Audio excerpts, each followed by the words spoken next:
Hello everyone, this is a third important lecture with regard to scheme series for UPSC 2026 Prelims. As I have been always telling you in all the videos of scheme series that from this section you will get around 3 to 4 questions which comes to around 8 marks, which is nothing but 1/10 of your cutoff marks. So it is very important from the last 2 years.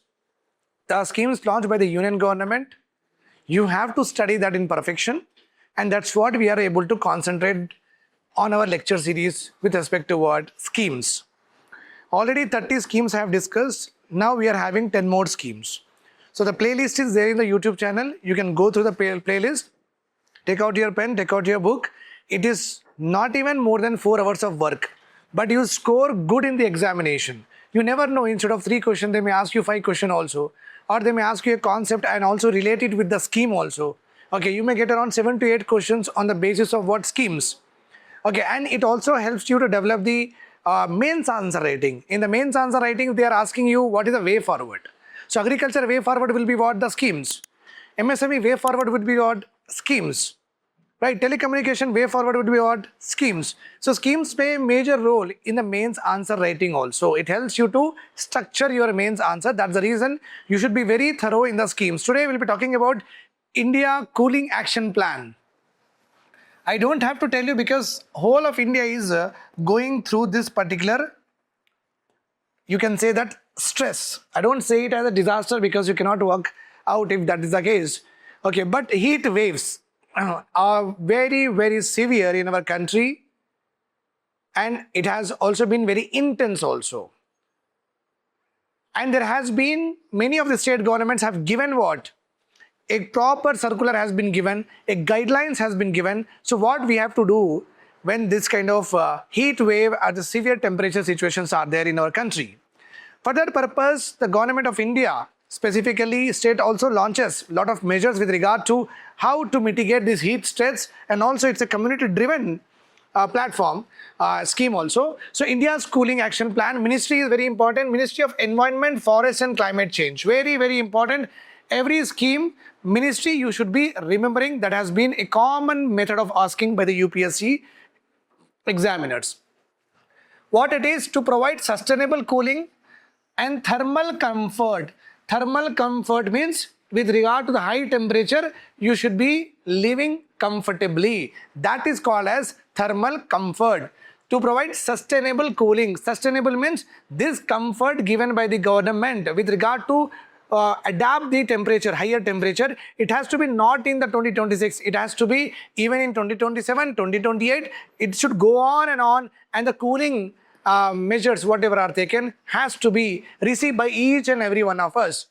So to provide sustainable cooling and thermal comfort for all of us, while securing environment and socio-economic benefits for the society. And socio-economic benefits of the society. Very important, the scheme is specifically focusing on what? Environment and socio-economic benefits. Means society should get benefit. Along with that, economy should also go on. Suppose if you don't work in the daytime because of the severe temperature, you will produce less. Every unit which is produced less will be translated into what? Less GDP or not? Yes. So government should give us such kind of thermal cooling mechanism in which we can able to work, we are able to perform our economic activity, and also helps the benefiting the society. So 2 aims are there here. Objectives for 2037 to 38, 20 to 25% reduction from today to by that year. 20 to 25% reduction of cooling demand across all sectors.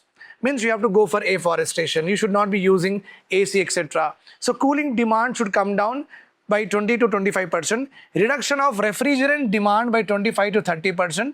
Okay, 25 to 40% reduction of cooling energy systems. Cooling energy systems are nothing but AC. AC uses electricity or energy in order to cool our areas. So that is all the important objectives. Please remember these percentages, they may ask you in the examination. Don't think that UPSC does not ask this, that, etc. A candidate, a aspirant should not be always doing what? Selective reading. If you do selective reading and if you think that this will come, this will not come, it's a biggest disaster. You are given a syllabus, this is the current affair. If you have to go in depth, you have to go in depth. That's all about it. I hope this is clear to you. You can pause the video and take a note of this particular scheme in your schemes chapter or in your notebook. Right. Then we are having a Nasha Mukt Vidyalaya, drug-free schools. Basically, the state which comes into our mind where you can feel that drug addiction is high. So which state will come? Write in the comment section. And also write the second most drug addicted state also, because everyone know the first one but not the second one. The first one is very simple. We have already seen Shahid Kapoor movie on it. Okay, Udta Punjab. Udta Punjab. There the drug is very, very prevalent. Why? Because it is very close to Afghanistan. Afghanistan border Punjab shares, and Afghanistan has a good amount of growing of what? Opium. So their lands are good with regard to growing of a sedative which is nothing but opium. So that has been transported in our country, and the Punjab people generally uses it. That is what the allegation is all about. So Ministry of Education and Ministry of Home Affairs, very, very important collaboration. This kind of collaboration you will never have, because Home Ministry is basically related to what? National security, and Ministry of Education is very, very far from it with regard to the job functionalities, roles that they play. If you are talking about Ministry of Home Affairs plus Ministry of Space, understandable. Ministry of Home Affairs plus Ministry of Defense, understandable, because both of them are having interdependence with regard to the functionality. But when you are talking about Ministry of Home Affairs or Ministry of Education, this kind of combination to implement a particular program is not possible. Okay, so that's why this is a very important Nasha Mukt Vidyalaya. It is an initiative by Ministry of Home Affairs plus Ministry of Education. Vidyalaya means education, you can easily understand. So instead of Ministry of Home Affairs, they can give you Ministry of Social Justice and Empowerment. Then you may feel that, okay, that could be the ministry, because social justice is nothing but all well-being of all the society members. So you basically may write that. But that is not. Ministry of Home Affairs plus Ministry of Education, okay, has launched a 3-year action plan in order to make our country Nasha Mukt schools. The initiative operates under the broader name of Nasha Mukt Bharat Abhiyan, which is a pan-India program. The initiative makes the education institution the first line of defense. In the education, in the colleges only, you have to stop what? Drug addiction. Then obviously that particular addiction will not be there when they grow up. So stop the drug addiction from the very first step of the individual, which is nothing but schools and colleges. 50-meter drug-free zones around school and strictly reporting violations to the authority. Means if this is a school, 500, not 50, 500 meters, no drug should be found. That kind of drill should be taken. Preventive education is nothing but the student should not fall into what? Drug addiction. That's the reason the student should be taught about what will impact if you are taking the drugs. What will happen to your cognitive abilities? What will happen to your personality? So that kind of awareness programs are required in order to make sure that we will have a drug-free schools. So preventive education will be given in the form of a curriculum to the school-going and college-going students. The initial phase target 100 schools across 300 districts. So it is basically a school program, not the college program. This is also important. They may ask you that Nasha Mukt Vidyalaya is applicable. This scheme is applicable to both colleges, secondary education, higher education. Means wrong. This particular scheme is applicable only to what? Schools. Remember this point. Take a note of it. Right. Now let us see another important scheme, that is Credit Guarantee Scheme for Microfinance Institution. Microfinance institution, nothing but the financial institution like Muthoot, Manappuram, they are gold-taking institutions. You can say Tata Capital, Capital Now, many are there. Just type on the Google Play, you'll get what loan apps you write. So you'll get n number of financial institutions giving you loan, but they will give small. Those are called as microfinance institution. Even regional rural banks, RRBs, are also what? Microfinance institutions only. Remember this point here. So here in the heading, you also have credit guarantee. What is the meaning of credit guarantee? Credit is nothing but something which is giving in advance or not? Yes, something which is given in advance. It could be a loan, it could be a credit card, but you got the money in advance. Okay, generally what happens, bank will give us a loan, nothing but the credit. Okay, we will pay to the bank, and bank will generally give only when there is a that we are having good salary, we are having proper pay slips, appointment letter is there, etc. so and so forth. Then home verification, office verification. Okay, he can give, he's a genuine person who is earning the salary, they can pay back. That is the notion. That's how they will be giving what? these particular loans are given.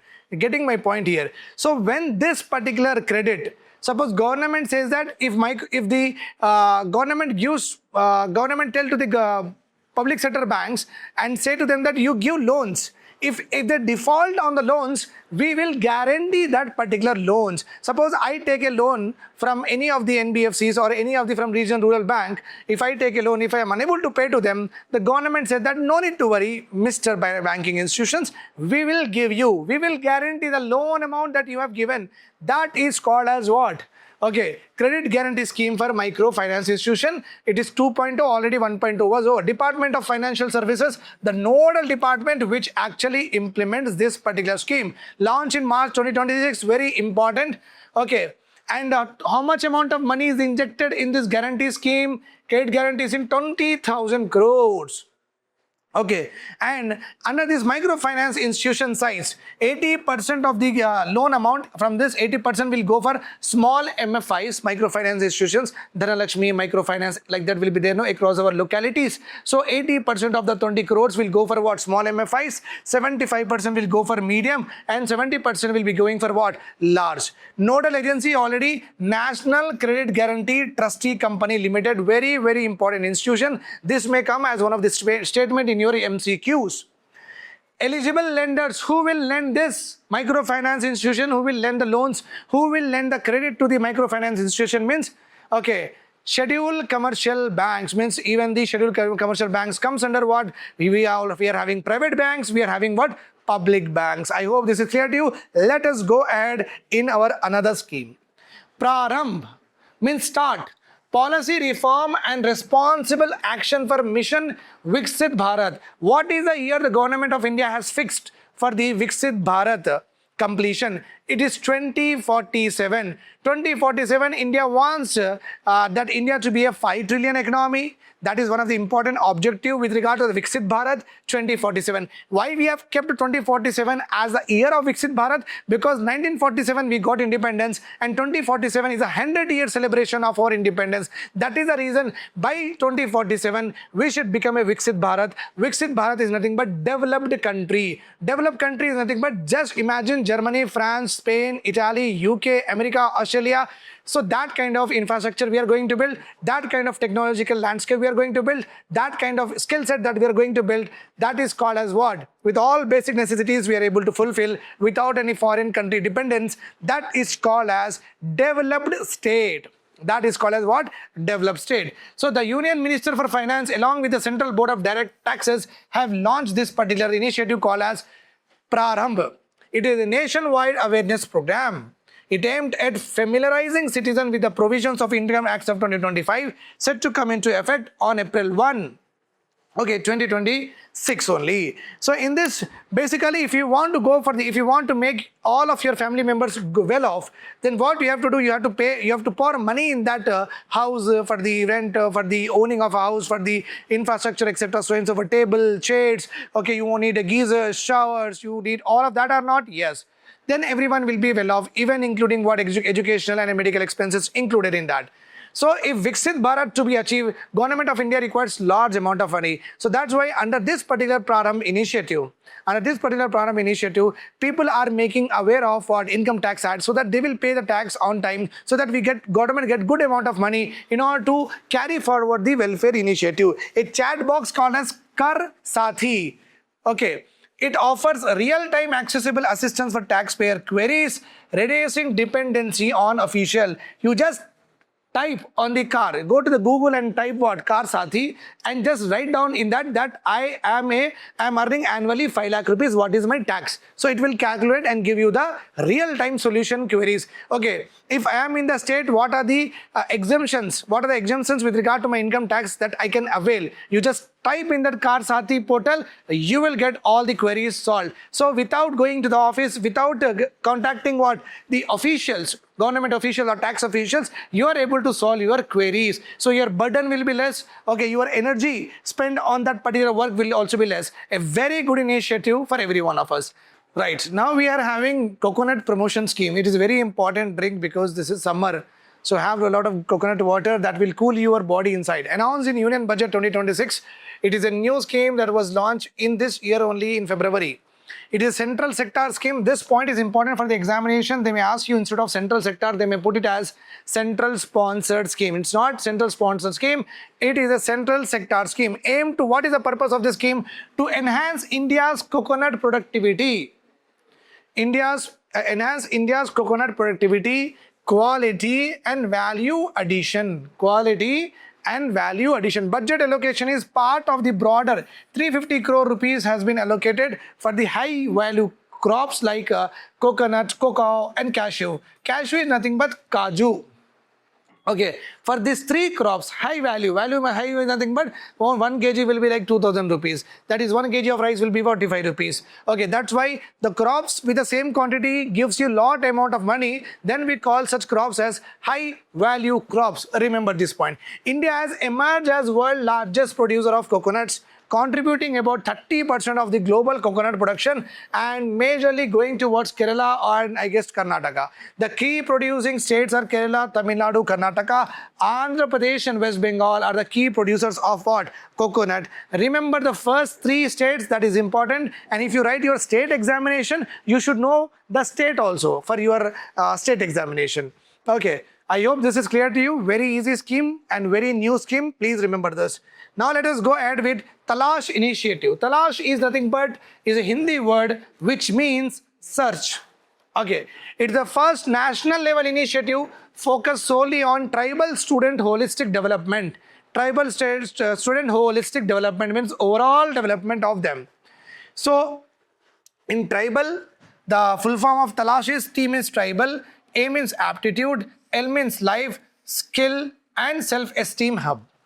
So tribal students will be developed in aptitude, nothing but mathematics, reasoning, etc. Life skills will also be given. Okay, communication skills will also be swimming, etc. They will also be taught like this. Self-esteem hub means they should be proud about themselves. They should not feel that okay, we don't know this, we have not learned this, and because of the money we are not able to pursue this particular activity or that particular activity. They should not feel it. When you are very learned, when you are having what skill sets, when you are having life skill set, it means you are equally good when compared to other communities also. In order to give self-esteem to the tribal student, this particular Talash initiative has launched. In the lower PSCs, in the state PSCs, they may ask you the full form of Talash. Remember this point. And in the state PSCs also, in society chapter, in society topics of UPSC or state PSC, okay, you have tribal welfare development, you will be having tribal welfare development. In that you have to write this particular scheme.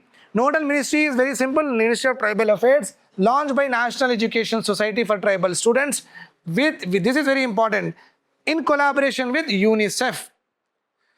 In collaboration with UNICEF, instead of UNICEF, they may give in collaboration with UNESCO, in collaboration with WB, World Bank, like that they may give. So make sure that it is in collaboration with UNICEF. Then let us go ahead with regard to strategic intervention for green hydrogen transition. A very important green hydrogen. Okay, hydrogen actually exists in different, in blue, black, etc. We are talking about green hydrogen here. Green hydrogen can also be used as a fuel. So it is a very good compensatory thing when compared to what petrol and diesel. Implemented by Ministry of New and Renewable Energy, along with Ministry of Petrol and Natural Gas. It's a flagship financial component under the National Green Hydrogen Mission. Flagship component under the National Green Hydrogen Mission. Basic aim is to catalyze, nothing but to fasten, to speed up India's transition to green hydrogen. 17,000 crore rupees has been allocated to the SITE program. The abbreviation of the scheme is SIGST. Remember this point. In the lower PSC, in the state PSC, if you are writing, they may ask you the full form of this. In higher PSC, nothing but in UPSC, if they are asking, they will ask you, okay, ministry, they will ask you, okay, this is a product of two ministry, under which mission they will ask you. National Green Hydrogen Mission, this is one important. Budget allocation they will not ask you, but in the examination, in the mains examination, you have to mention also the budget, because this is a latest allocation with regard to 2026 to 2027 budget. Incentive rates are also there, 50 per kg, 40 per kg, like that they will not ask you in the examination. But suppose if you are producing good amount of hydrogen, so you'll get 50 rupees incentive, 40 rupees incentive. So in the examination, they may ask you that variable rates of incentives will be given when a person is when the business is implementing this scheme. Instead of like this, they will not give in this way. They will give what? Variable rates of incentives will be given if any of the businesses adopt green hydrogen as a fuel to run their ACs, green hydrogen as a fuel to run their machines. Very important for the climate change goals also. Remember this point. Pause the video and take the notes of this particular scheme. It is very important. Okay, fine. Let us go ahead with another important scheme, ARISE program. As I have already told you that in the lower PSCs, whenever you get this kind of question, they will ask you the full form. But in UPSC, they don't ask you, so you have to learn it. ARISE program, A means accelerating, R means resilience, I means investment, another I means innovation, S is sustainable, E means economy. Okay. For innovations, you have to make sure that in our country, we have to accelerate the innovations. We have to fund R&D institutions more and more so that they bring out what? Lots of innovations. ARISE is the next generation resilience program. Launched under the Climate Investment Fund, very important fund. All the funds will go into public accounts of India. Please remember this point. To help developing countries strengthen their economic and institutional resilience against climate shocks.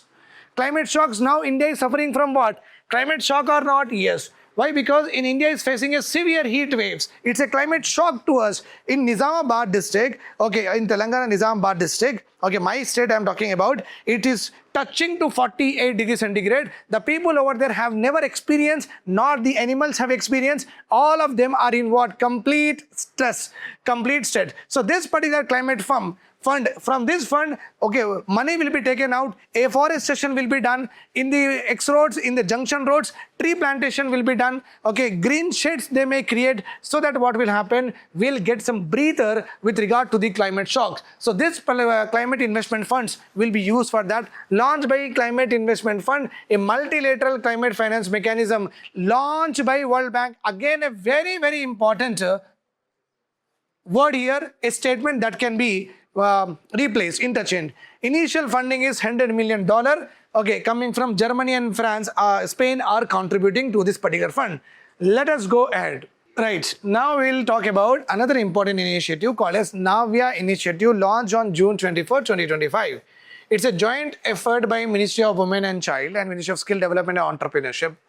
It provides vocational training, very, very important. In the examination, they may ask you that Navya Initiative provides both vocational and regular training. Wrong.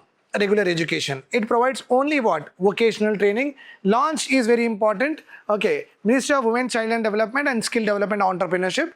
And it is implemented across 3,850 girls in the emerging sectors. 16 to 18 age group of girls will be there. 27 aspirational districts of northeastern region. Okay, all 27 aspirational district and northeastern region completely are there. Targeted training focuses on non-traditional jobs.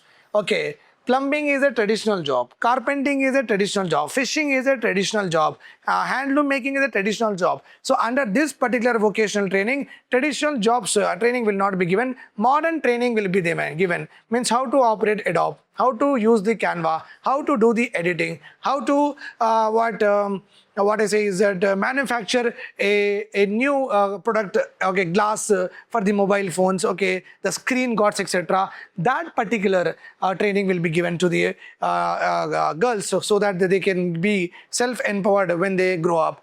Okay, it also includes digital marketing, like how can they put on their products in Amazon, e-commerce platforms, etc. So and so forth.